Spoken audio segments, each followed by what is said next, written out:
Hey guys, welcome to the MMA Brothers podcast, the newest, baddest, and best podcast out there. And let's get it going. Welcome back, guys, to episode 2 of the MMA Focus part of the MMA Brothers podcast. Today we have a new guest. This is Noor. Hey guys. He's somebody that went to the same high school that I went to and also the same university. He's currently studying electrical engineering at McMaster University. Yeah, that's correct. Yeah, and he's somebody that's interested in martial arts as well. He does kickboxing and he also does wrestling or did wrestling. Yeah. So I don't want to introduce him too much. I'm going to let him speak for himself a little bit. So you want to give us a little intro to who you are? Yeah, sure. Yeah, no problem. So my name is Noor, just like Asher mentioned. I do go to McMaster. I'm in my 5th year of electrical engineering currently. So I have one more year left. Obviously, I took a year for co-op. Yeah. I've been doing kickboxing for a while. I did kickboxing. I'm currently not doing kickboxing. And I also did do wrestling for 3 years of my one was during my university at McMaster. I was on the varsity team for the first year, and then 2 in high school. The reason why I'm saying did is because I unfortunately suffered from early signs of arthritis in my right knee from inflammations and things like that. Yeah. That actually happened in my last fight that I had in kickboxing. As soon as I finished that fight, I actually went to practice and started doing lunges and noticed that my knee was flaring up. So when I went to I did my MRIs and all that, and they told me that I unfortunately have early signs of arthritis. Something I can't really control, but I mean, it limits my martial arts, right? Oh, man.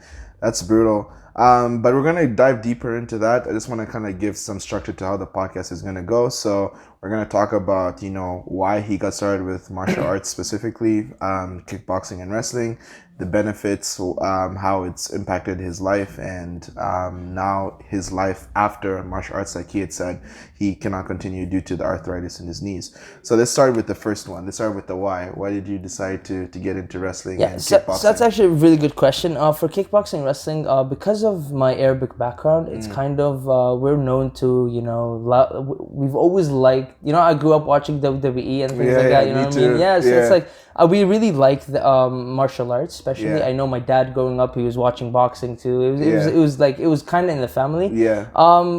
Specifically though, kickboxing, I was actually introduced to by a family friend. His name is Mozamul Nawaz. He's actually a 4-time or maybe a 5-time world champion in kickboxing. Wow. He actually has a gym here in Burlington. It's called Bay Area Athletic Club. Whoa. You guys should definitely check that out. Yeah. He's always looking for some newcomers. Yeah. So he actually introduced me to the sport of kickboxing, and he told me that his gym is opening up and I should check it out. So I had a couple of sessions with him and I loved it. I noticed I was completely drawn to it, which is why I continued in kickboxing. The reason why I wanted a martial arts though is because again, I played football, I played soccer, I was always trying to get into the athletics. Exactly, into especially watching WWE kind of gave me that little, that little edge. So kickboxing, it was like natural for me. So that's what you started first? Yeah, I did kickboxing first. Okay. I started, I believe, in grade 5 or 6, if I remember correctly. It was a while back. And then I kept kickboxing until I had to move to Saudi Arabia in my grade 9 year. So I went to Saudi Arabia. I continued doing boxing there at a local gym in Saudi. And then when I came back in grade 11, that's when I did the switch up to wrestling. Now, the reason why I actually did that switch up to wrestling is because now I'm starting to look at my, my future. Unfortunately, high schools do not support kickboxing as in their athletics. And that's completely understanding. Kickboxing and boxing and maybe jiu-jitsu as well. Those are not very safe per se. Wrestling is safe to an extent. But as long as it's done correctly, it's safer. And I was thinking maybe, I wanted a scholarship. I want to be able to, get something from my athletics. So that's the reason why I switched from kickboxing to wrestling. Right.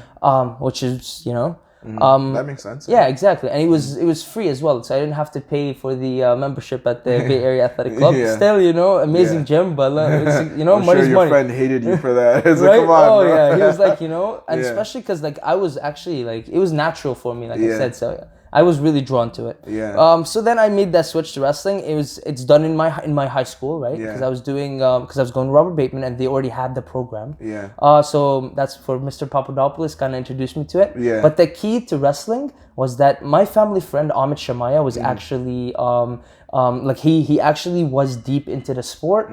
He actually has a lot of achievements in the sport. And funny enough, is actually the wrestling coach at McMaster University right now. Yeah. And congrats to Ahmed, because he actually won the coach of the year award for OUAs, which is the Ontario like university athletics. Yeah. So and it's only his first year, so this is a great accomplishment for him. Yeah. So he's the reason why I actually started wrestling.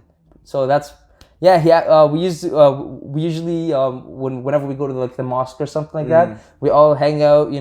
We used to wrestle a little bit. He was the only one who actually knew how to wrestle. Yeah. But we'd like push each other and shove each other and things like that. And then when I was in grade 11, I noticed that he was actually him, and Omar Ahmed is also another individual that also goes to McMaster. Yeah. And they introduced me to the sport. And as soon as I got into the sport, man, it felt like I was back doing kickboxing. It was amazing. That's awesome. For me, so it's funny actually. We kind of have like a similar start. We went to the same high school like we mentioned earlier.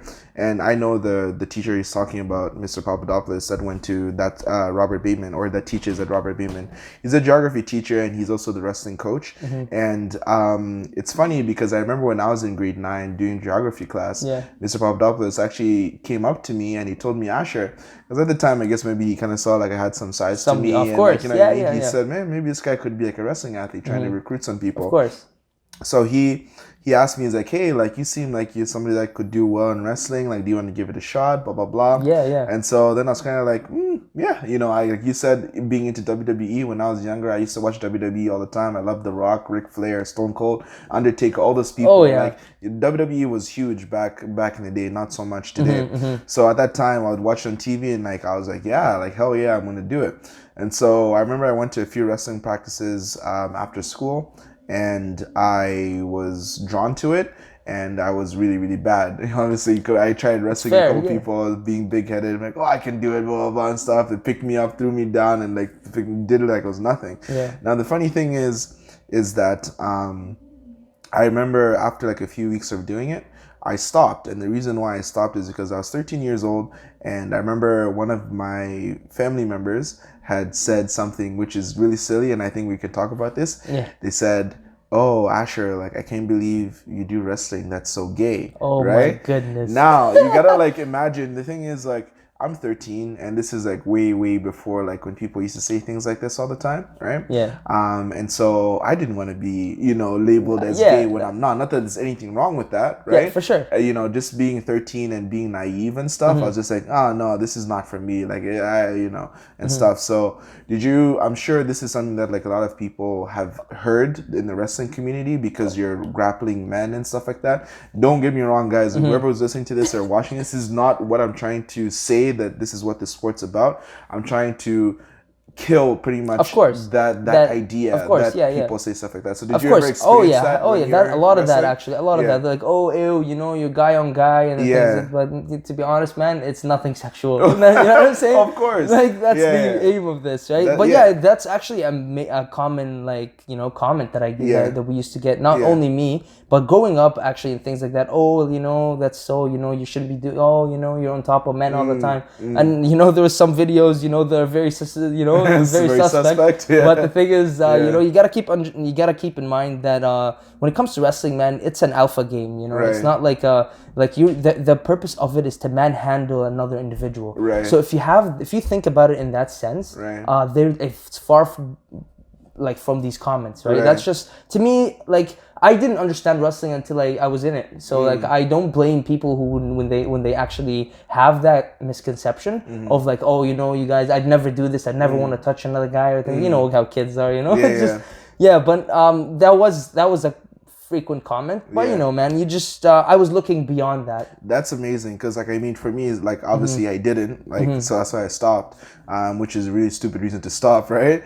Looking back at it, I'm like, who knows where, like, I'm not saying I'm an amazing athlete and stuff, but had I continued, like, look at Ahmed Shamaya and like where he's gone with his athletics. Man, of course, look at you, obviously, like you had mentioned, you had some issues with your knee, so like you couldn't pursue it like as far as you wanted to go. Exactly. So So yeah, that's the wrestling component. Of course, yeah. You started with kickboxing, then went into wrestling. And so did you go back to kickboxing? Oh yeah, so that's what I was gonna talk about as well. Now here's the thing. I'm gonna just touch on another comment regarding wrestling. You don't actually play wrestling. You know, like that's another reason why a lot of people quit. You don't play wrestling. You know, wrestling is not something fun.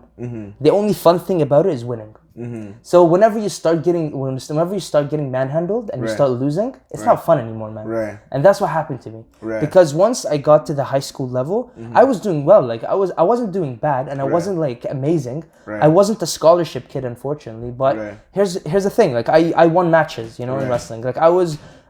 In my grade 12 year, I was actually 4th in Ontario in wrestling for my weight class and age, right? Yeah. So, and I actually went pretty good in it. There's one person that stood in my way when it came to OFSA, was Marwan Ahmed. Me and him, we were from the same school. Right. And they only take the top 2 athletes of each weight class onto OFSA. Oh. So I didn't realize that. So him, and another individual that now goes to Guelph, we were in the same category. So I was actually 3rd place. I was runner-up for OFSA, you know what I mean? So for people that don't know what OFSA is like the provincial, right? Yeah, the provincial high school. Yeah, provincial high school level of wrestling. Yeah, exactly. And other sports too, so that's pretty high.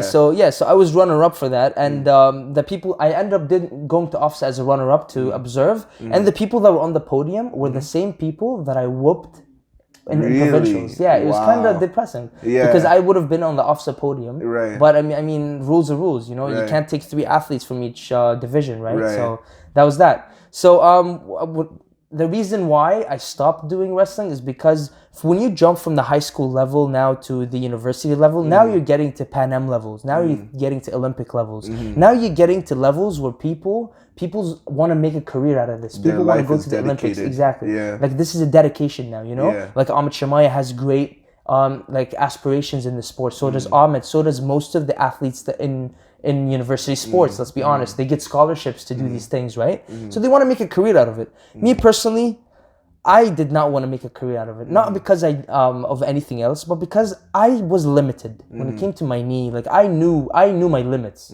right? So in university, I because I was in my first year of engineering as well, so it kind of got a little bit of like overwhelming. Which is a very tough program. It's very tough. Yeah, man. I was taking extracurricular activity as 6 courses a semester. It's kind of crazy. Yeah. So showing up to practice was a little bit hard. Now I did slack because obviously it's not my goal. That wasn't my end point, right?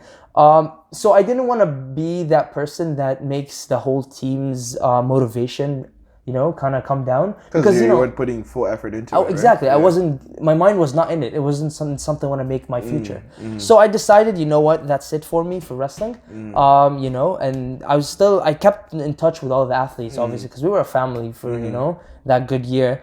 And then after that, I was like, you know what? Why don't I go back to kickboxing? Because when I was doing kickboxing, it wasn't because I needed my tuition paid, or it wasn't because I wanted to have a goal. I was actually naturally good at it, so I was like, might as well go to kickboxing. So what happened is, after my 2nd year of university, I went back to kickboxing. I did it for around a year, and then what happened on my last fight that I actually blew up my knee, and that's why I started doing all that therapy, MRIs and all that. But yeah, like my whole point was to continue kickboxing because that was where my passion was. Right. Yeah. So with you continuing kickboxing, were you going to do it for exercise? Were you going to do it for competition? So for competition. For competition. Sure. 100%. Like I did wrestling for an exercise when it came to university, but I wanted to do kickboxing as competition. Wow. I wanted to compete. I wanted to be the top athlete. Which I know I'm capable of doing that. Unfortunately, my circumstances did not allow it. But that was where I was. That was my passion. I'm telling you. Yeah. Unfortunately, when they told me, because I actually went to see a surgeon, and that surgeon told me, listen, like you can't twist, you can't do that sport anymore. You know how like English made me feel. It's like really, really. It's kind of hard to talk about, but I just have to kind of get over it. I understand. But it was really hard for me to kind of stop kickboxing because that's where I was, that's where my whole heart was at. Wow. Yeah. So then now I just stick to playing soccer once a week, trying to, just like everybody else, right? Taking it easy, right? Just, take it easy, do the thing of that, try to go to the gym. But again, with the gym, I'm the type of person who always needed a coach. Right. Because like if you tell me do like 20 push-ups, I'll do 20 push-ups and then I'll be like, yeah, that's my limit. But a coach sets boundaries. He says like, yo, listen, by the end of the day, I want you to do 40. So I do that 40, even though I didn't think I was capable of doing that. Right. I've always needed a coach, you know. Right. So when it came to going to the gym, I struggle a little bit, you know, because I always go on my own time. Right. I always do whatever I feel I can do. Right. When, you know, it's hard to get someone on top of you, and Right. you know, it costs money to get those coaches. You know Of what I'm saying? course, So yeah. That's cool, man. Yeah, man. Before we continue going, you have some wrestling highlights you wanted to show me. Oh yeah, right? of course. Yeah. So this is a actually a wrestling bout that I had in the provincials in 2015. That's when I was fourth in Ontario. This is Right. one of these highlights. Yeah, so for let's sure. you can tell me when to pause, then you can explain what's going on. Oh yeah, of course, Yeah. of course. So right now we're in the middle of the match. So basically, there was a move that's called the mackerel. Actually, if we can pause there. So basically, how this video started is the person that I was wrestling actually took a single leg on me. And I was sprawling from it, but when he was in too deep. So one of the few moves that I actually learned from McMaster, because it's called the Mac roll, which is pretty funny. It's called the McMaster roll. Probably invented at Mac or something. Right. So what that move is, it's a last resort. So this is when they're absolutely deep onto your leg. What happens is you want to be able to still grab that 2 points. Now, when I did that Mac roll, it was a little bit sloppy, so I lost 2 points as well. But that was a turning point for me. Right. So at this point, it's actually 7-2 for the opponent. And how wrestling works, it's a basically there's a couple ways of winning. So you get 2 minutes per round, right? I believe it's still 2 minutes per round. Maybe it was 3 now. Depends on the university level, because this was in high school. So that it was 2 minutes per round. You either win by a difference of 10 points. So it's called a tech. So if I get 10 points and you don't get any points, I automatically win. Doesn't matter where we are in the rounds. If 2 rounds run out, the person with the highest point wins. Whoever gets, and the third one is the pin. A pin is like, even if I'm losing and I do get full control of that individual, by full control I mean both shoulder blades on the ground, not like WWE, the 1, 2, 3, no, it's not like that. Yeah. It's like a split second that you have domination, full control of that person, with both shoulders on the ground, and that's enough to end the match. Right. Doesn't matter what the points, doesn't matter what the score, doesn't matter where you are in the competition, it just ends there. Wow. Right?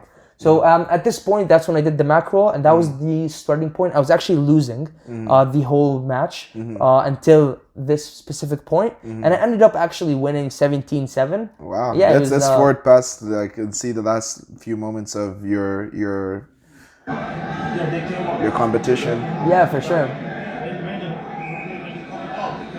So if we can rewind just maybe like a minute, you'll see that right there is fine. So this is actually, if you can pause at this here. So that's also a move that I actually learned from Omar Ahmed, another athlete at McMaster. It's called the West Point. Right. Now this is hard to defend if you don't get where the like how to actually maneuver from it. So what I'm doing here is I'm grabbing his triceps and tucking my hands in.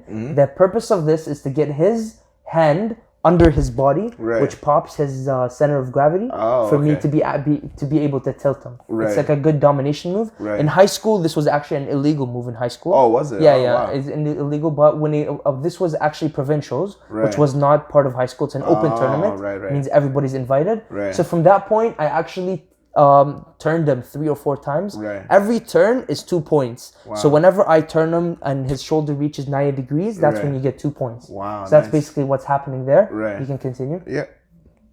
So that's what it looks like. Oh, so there's one. Yeah, exactly. That was at the end of it, right? Oh, okay. So 16-7. Yeah, wow, that's crazy. So, like you said earlier in the video, he was down 7-0, 7-2? 7-2. Yeah, it's 5-0 before the mackerel. Yeah. Wow, that's crazy. Yeah. So as you can see, he's really, really tired here when he's talking to his coaches, and yeah. So I'll guide you through my mental point for the next one. So if you can pause here, I was thinking, listen, it's 17. It's 16-7. I needed 1 point. So I'm not gonna put that much effort to get that 1 point. If I push him outside of this ring, I get that point. And that was the whole thing that I was thinking about during that before the whistle. So if you can, that's. So right now we're standing in the middle. Now we're in contact. He's shoving me. He's pushing me outside of it. trying to get the advantage, and then at the end I just turn. power my way and get that point. Nice. So it was a strategy mostly. Yeah. Which is very common now if you notice in university wrestling as well, or those high level wrestlings. They always like to wrestle at the edge of the mat because it can go anyway. Right? Yeah. It's like you're putting that person in a stressful situation, and if he reacts in a way where you can take advantage of, it's usually done at the edges of the mat, which is something he was thinking that he's gonna get an advantage over me, but I had turned the turn. Reversed it. Yeah, exactly. That's awesome, man. No, I mean, obviously, like you said, it's heartbreaking that you had to go through that condition with your knee in terms of kickboxing and stuff. So who would have known, right? It's who coulda, shoulda, coulda, whatever and stuff, exactly. Right? Like same thing with me. What happened if like I decided not to, if I continued doing wrestling in grade 9, who knows how that would have turned out. But who knows? Maybe this knee thing could end up doing something for you in your engineering career. Oh yeah, man. Right? You never know what's next. Maybe you may end up being a baller CEO or something like of a company. Yeah, maybe I can. So like what they say, when one door closes, another door opens, right? For sure. So, of course. Yeah. But no, that's pretty much it.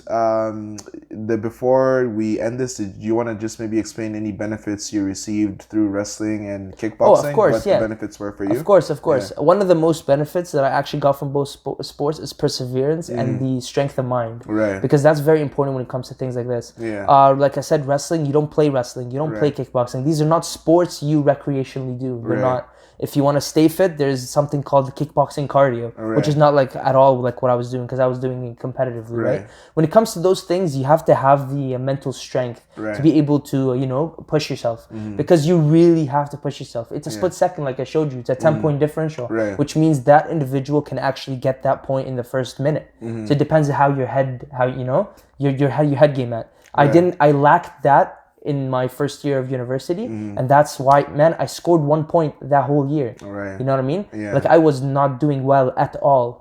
So that's because of my head game. I wasn't obviously given it the respect that I should have. So that's the thing that I really learned about this. With those individual sports, I personally love individual sports because you rely on yourself solely. You don't have to actually focus on teammates or something like that. You know what I mean?